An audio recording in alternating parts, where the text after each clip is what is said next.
Entertainment చేస్తే జీవితాంతం గుర్తుండిపోద్ది ప్రేక్షకుల హృదయాల్లో.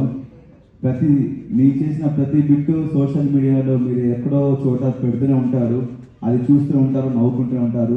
ప్రతి ఒక్కరు ఈరోజు నాకు ఫోన్ చేసి చాలామంది పెద్దవాళ్ళు చిన్నవాళ్ళు అందరూ ఫోన్ చేసి పిల్లలు కూడా చాలా బాగా ఆడామన్నాను, బాగా నవ్వించావు, బాగా ఎంటర్టైన్ చేసావు, నువ్వు రియల్ విన్నర్ అని చెప్పారు. Thank you so much.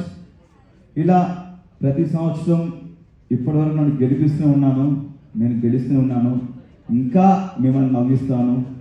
And big boss అనేది నాకు సెకండ్ టైం ఆపర్చునిటీ వచ్చింది. సీజన్ 4లో 13 వారాల నుండి టాప్ 7 నిలిచాను. ఇప్పుడు సీజన్ 8లో మరొకసారి మీ అందరిని నవ్వించే అవకాశం కల్పించింది స్టార్ మా అండ్ బిగ్ బాస్. జీవితాంతం బిగ్ బాస్కి అండ్ స్టార్ మా ఛానల్కి రుణపడి ఉంటాను. Thank you so much.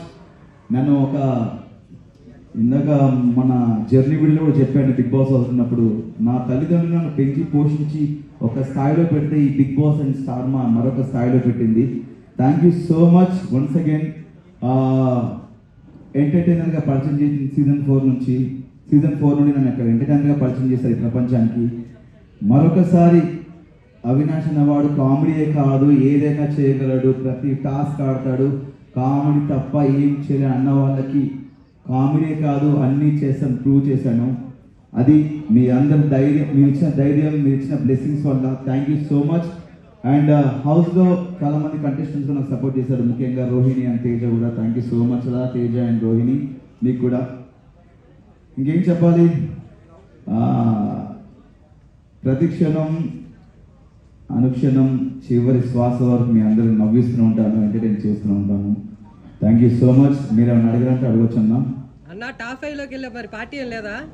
Party top 5లోకి వెళ్ళావు కదా అన్న, చేసుకుందాం. పార్టీ చేసుకుందాం, దాని ఉంది.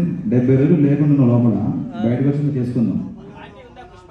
పార్టీ ఉంది, పుష్ప కూడా ఉంది థియేటర్లో. విన్నర్ నిఖిల్ గురించి కామ్ అండ్ కంపోజ్. వాడు ఫస్ట్ 3 వారాలు 4 వారాలు నిఖిల్ నాకు ముందు నుంచే ఫ్రెండ్. అక్కడికి వెళ్ళాక నేను చెప్పాను, 3-4 వారాలు చాలా డల్గా ఉన్నావు, నేను నిఖిల్ని చూడట్లేదు, వేరే నిఖిల్ని చూస్తాను చెప్పాను. దాని తర్వాత కొంచెం ఎమోషన్లో ఫీల్ అయి ఉన్నాడు. ఎమోషన్స్ అన్ని పక్కన పెట్టి గేమ్ ఆడటం స్టార్ట్ చేశాడు.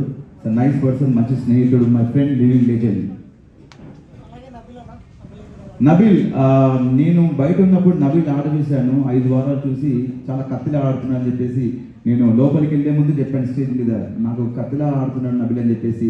లోపలికి వెళ్ళాను, ఆయన మెంటాలిటీ నచ్చింది నబిల్ది. వయసులో చిన్నవాడైనా సరే చాలా బాగా ఆడుతున్నాడు, అందుకే లోపలికి వెళ్ళి నబిల్తో ఫ్రెండ్షిప్ చేయడం జరిగింది. మా ఇద్దరు కూడా సెట్ అయిపోయింది. కరీంనగర్, మనది కరీంనగర్, వరంగల్ కొంచెం సెట్ అయిపోయింది అట్లా. బిగ్ బాస్ 4లో వచ్చిన ఎక్స్పీరియన్స్ కి బిగ్ బాస్ 8లో వచ్చిన ఎక్స్పీరియన్స్ కి డిఫరెన్స్ ఏంటి? అప్పటికిప్పుడు డిఫరెన్స్ ఏంటంటే, అప్పుడు కొంచెం తెలుసు, కొంచెం తెలియదు. కొంచెం బిగ్ బాస్ సీజన్ 4లో నేను కొంతవరకు నేర్చుకున్నా లైఫ్ అంటే ఏంటనేది. సీజన్ 8లో పూర్తిగా నేర్చుకున్నాను. బిగ్ బాస్ అనేది చాలా నేర్పిస్తుంది మనకు, ఒక మనిషి వాల్యూ గురించి కానీ, ఫుడ్ వాల్యూ గురించి కానీ, టైం గురించి కానీ, ఒక రెస్పాన్సిబిలిటీస్ గురించి కానీ, మనం ఒక పర్సనాలిటీ, ఒక మనిషి క్యారెక్టర్ ఏంటనేది మనకు చూపిస్తుంది బిగ్ బాస్. చాలా నేర్చుకున్నాను బిగ్ బాస్లో సీజన్ 8లో. 100%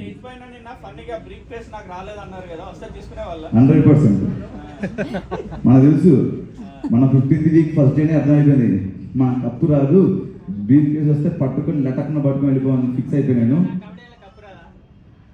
కమెడీలో కప్పు రాదా అని ఈ క్వశ్చన్ చాలా పెద్ద వైరల్ అయింది. ఎందుకంటే మా తేజ గారు రోహిణి ఒకరోజు హౌస్లో డిస్కస్ చేశారు,